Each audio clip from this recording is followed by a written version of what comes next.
46% مقروض ہو گیا ہے. اور یہ انڈیکیٹر اس لیے لیا جاتا ہے کہ مجموعی قرضے کا جب آپ کہتے ہیں کہ کیوں مقروض ہوا ہے, یہ حکومت, ایک عام شخص کا اس قرضے سے کیا لینا دینا ہے. یہ قرضہ ایونچولی آپ نے اور میں نے واپس کرنا ہے, ہمارے اوپر نئے ٹیکسز لگتے ہیں اور وہ ہم سے ٹیکس لے کے یہ قرضے واپس ہوتے ہیں. لیکن یہ قرضے کیوں بڑھ رہے ہیں, یہ بہت بڑا سوالیہ نشان ہے. اس کا بھی اس رپورٹ کے اندر ماضی میں ذکر ہوتا رہا کہ قرضے کیوں بڑھ رہے ہیں, اس کی وجوہات دی جاتی تھیں. لیکن کامران اس دفعہ کچھ ماضی سے بالکل برعکس ہو گیا.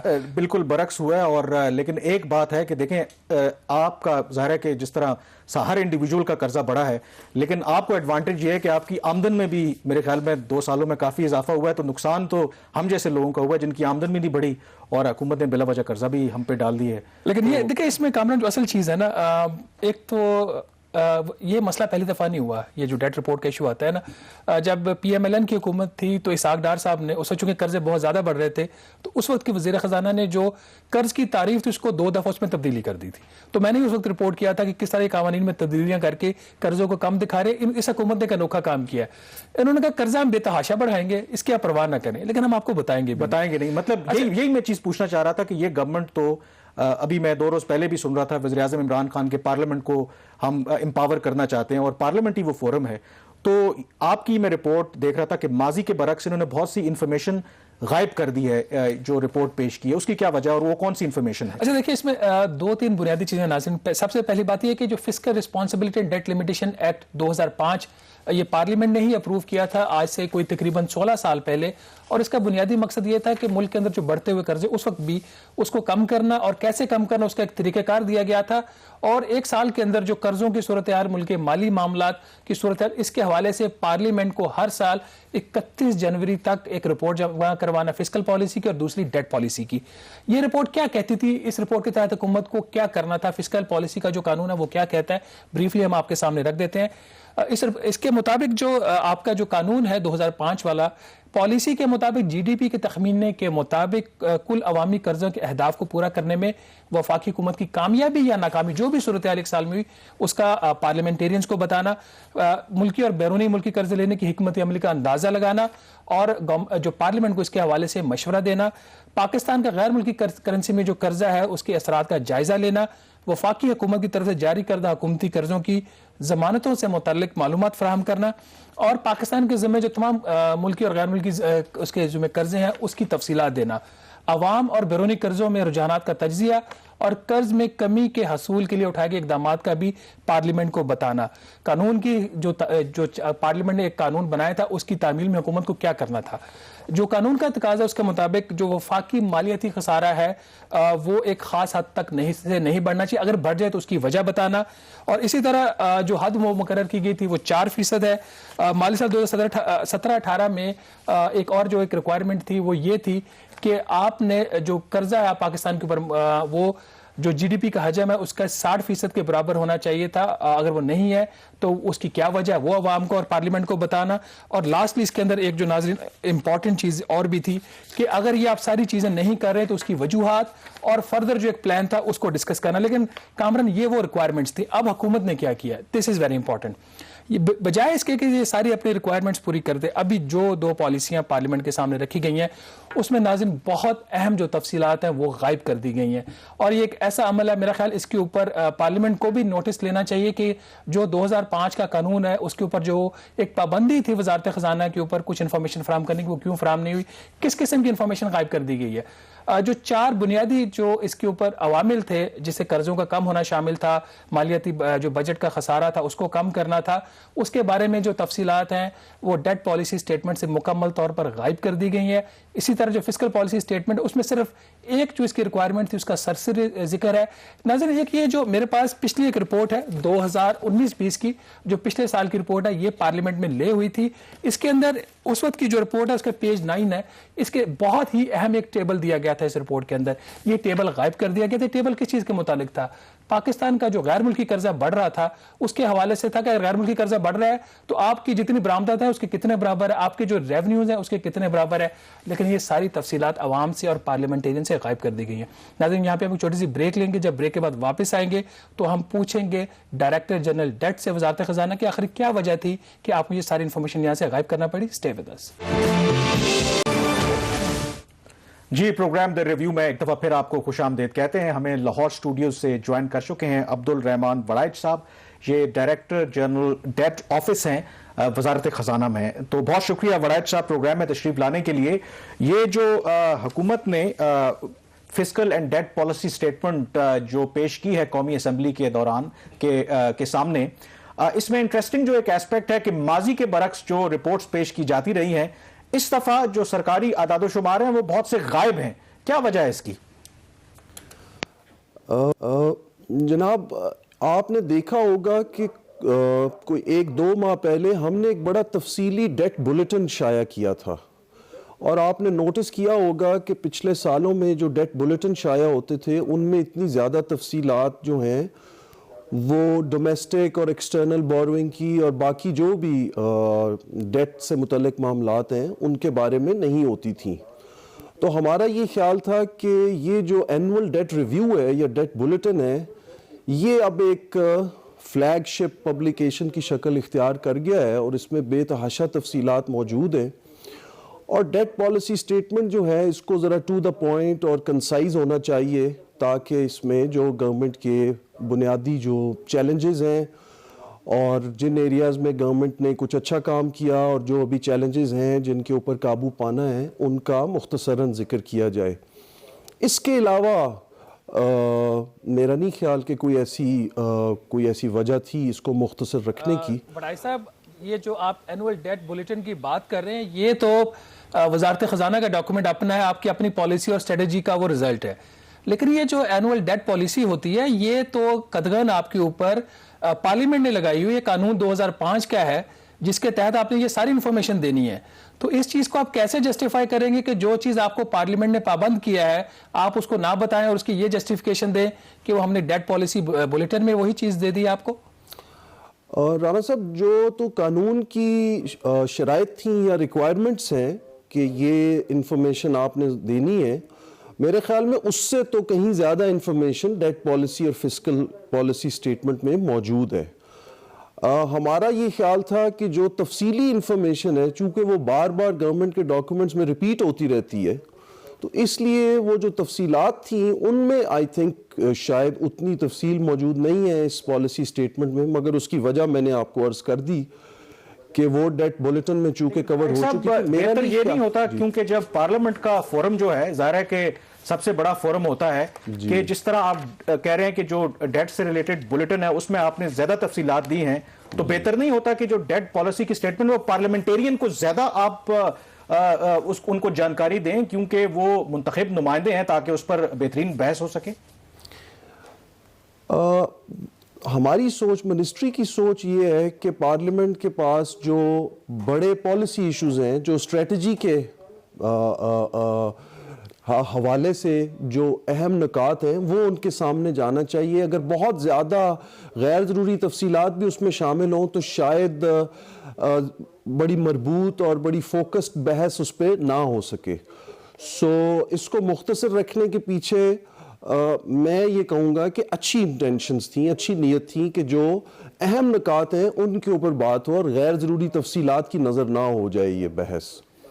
اچھا, یہ at the cost of repetition Warraich صاحب, یہاں پہ مسئلہ یہ ہے آپ کہہ رہے ہیں کہ جو قانون نے آپ کے اوپر لمٹ لگائی اس سے زیادہ آپ نے انفارمیشن دی ہے جی, لیکن یہاں پہ جو آپ کی debt policy statement public document ہو گیا ہے اس کے اندر جو 4 بنیادی آپ کو انفارمیشن دینی ہے, 4 بنیادی قسم کی. ایک تو کہ آپ کے ملک کا جو قرضہ تھا اس کا کیا سٹیٹس تھا, وہ اس کے اوپر آپ نے نہیں بتایا کہ ریکوائرمنٹ کیا تھی, کہاں پہ گیا.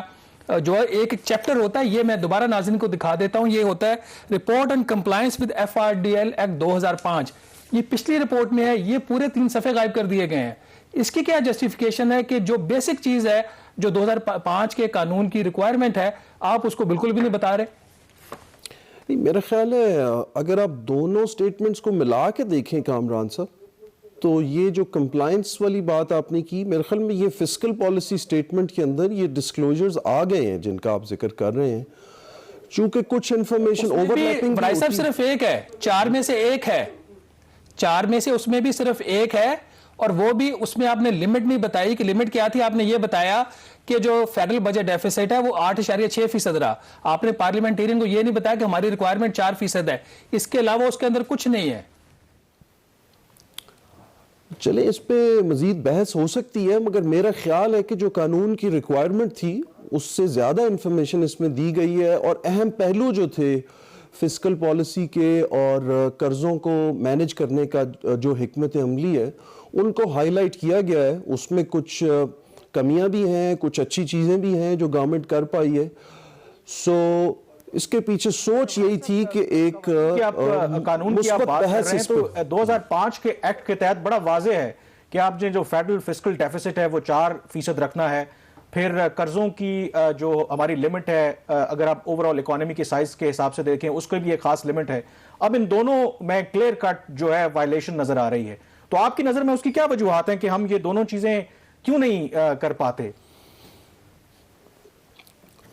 کامران صاحب یہ بات آپ کی درست ہے کہ گورنمنٹ نے اپنی پالیسی جو فسکل رسپانسبلٹی لاء میں کچھ سال پہلے وضع کی تھی کہ ہم نے بجٹ کے خسارے کو ایک حد کے اندر رکھنا ہے، اس کو پچھلے کئی سالوں سے گورنمنٹ جو ہے اس کے اوپر عمل نہیں کر پائی. میرے خیال میں اس کی بنیادی وجہ پاکستان کی جو ٹیکس کی کلیکشن میں جو چیلنجز ہیں ان سے آپ مجھ سے زیادہ بہتر واقف ہیں. وہ آپ میرا خیال مجھ سے اتفاق کریں گے کہ وہ ایک بنیادی وجہ ہے ٹیکس کلیکشن میں. وہ گروتھ جو گورنمنٹس پچھلے سالوں میں ٹارگٹ کرتی رہی ہیں وہ نہیں آ سکیں. اس کی بہت سی وجوہات ہیں، ان کے اوپر ایک تفصیلی بحث ہو سکتی ہے. مگر یہ بات آپ کی درست ہے کہ بجٹ کا خسارہ جو ہے وہ گورنمنٹ کے ٹارگٹ سے عموماً زیادہ رہا ہے، اور اس کی وجہ سے زائدہ قرضے کی جو رفتار ہے بڑھنے کی اس میں بھی اضافہ ہوا ہے. اور کسی حد تک جو ڈیٹ مینجمنٹ پالیسی ہے، قرضے کو مینج کرنے کی جو حکمت عملی ہے اس کا بھی ایک کردار ہوتا ہے. اگر آپ نے زیادہ قرضہ لمبے عرصے کے لیے لیا ہو تو اس کے بعد اگر کوئی مشکل وقت بھی آتا ہے تو گورنمنٹ زیادہ کرائسس میں نہیں جاتی. اگر آپ کا قرضہ جو ہے ایڈ کروں، یہ جو دو فیکٹرز آپ نے بتائے کہ ایک تو ریونیو ہمارا نہیں بڑھا اور اس کی وجہ سے قرضے لینے پڑتے ہیں، تو پھر یہ جو حکومت کا دعویٰ ہے کہ یہ پولیٹیکل کوسچن ہے کہ یہ جو پاکستان میں قرضے بڑھ رہے ہیں اس کی ذمہ دار پچھلی حکومتیں ہیں، تو کیا ان کا یہ موقف درست ہے؟ دیکھیں، میں تو ایک ٹیکنیکل پروفیشنل کی حیثیت سے میں یہ سمجھتا ہوں کہ جو بھی حکومت ملک کو چلا رہی ہوتی ہے وہ اپنی بہترین کوشش وہ کرتی ہے. اب اس پہ بحث ہو سکتی ہے کہ کن حکومتوں کے دور میں خسارہ جو ہے وہ کسی لمٹ سے زیادہ رہا اور قرضے میں زیادہ تیزی سے اضافہ ہوا، مگر آئی تھنک اگر آپ اوورآل جو تصویر ہے اس کو اگر ہم سمجھنے کی کوشش کریں تو یہ تو واضح طور پہ سامنے آ رہا ہے کہ فیڈرل گورنمنٹ کے جو وسائل ہیں، جو آمدن ہے، وہ اس کے اخراجات سے بہت کم ہو گئی ہے. اب اس پہ بہت سی بحثیں ہیں. NFC ایوارڈ کے تحت جو ڈسٹریبیوشن آف ریسورسز ہے اس میں فیڈرل کا شیئر کم ہو گیا ہے. وقت کے ساتھ ساتھ قرضہ بڑھنے کا سارا بوجھ فیڈرل گورنمنٹ پہ آ گیا ہے، صوبوں پہ اتنا نہیں آ سکا. میں یہ نہیں کہہ رہا کہ صوبوں کی جو مالی حالات ہیں وہ بہت بہتر ہیں، مگر یہ ظاہر ہے اب ایک نیشنل ایشو ہے. میں اس بحث میں نہیں پڑھوں گا کہ پچھلی گورنمنٹ کا کتنا اس میں ذمہ داری تھی اور موجودہ حکومت کی کتنی تھی. البتہ یہ ضرور میں کہوں گا کہ مشکل حالات تھے پچھلے 2-2.5 سال میں جب سے یہ حکومت آئی، اور جو ممکن ہو سکتا تھا وہ حکومت نے کوشش بھی کی. قرضے کی حکمت عملی کے اوپر آپ سوال پوچھئے، میں آپ کو بتاؤں گا کہ ہم نے چیلنجز کے باوجود ہم نے کیا کوششیں کی، اس سے کیا فائدہ ہوا اور کون سی چیزیں شاید ہم ابھی تک نہیں کر پائے جو ہمیں کرنے کی ضرورت ہے. مگر آئی تھنک آپ اس سے اتفاق کریں گے کہ پچھلے 2.5 سال میں چیلنجز بہت تھے اور شاید سارے چیلنجز کو حکومت دور نہیں کر پائی، مگر کچھ بہتری آئی ہے. بہت سے حوالوں سے آپ دیکھ سکتے ہیں کہ اس میں کوشش ضرور ہوئی ہے. جو آرگیومنٹ وزارت خزانہ اور حکومت بھی دیتی ہے کہ جو قرضوں میں بے تحاشا اضافہ ہوا یا ریونیو میں کمی ہوئی، بجٹ خسارہ بڑھا، اس کی بنیادی وجہ ہے کرونا وائرس کا پھیلاؤ اور اس کی وجہ سے اکانومی کو نقصان. لیکن اگر آپ اپنے بجٹ کے ٹارگٹس دیکھیں اور ان ٹارگٹس کو آپ کمپیئر کریں 2005 کے قانون سے، تو آپ کے جو اہداف تھے وہی قانون سے کہیں زیادہ تھے. تو پھر یہ حق کس حد تک یہ گورنمنٹ کا کلیم یہ ٹھیک ہے کہ کرونا وائرس کی وجہ سے اتنا بڑا قرضہ جو ہے پاکستان کا قرضہ زیادہ بڑا ہے؟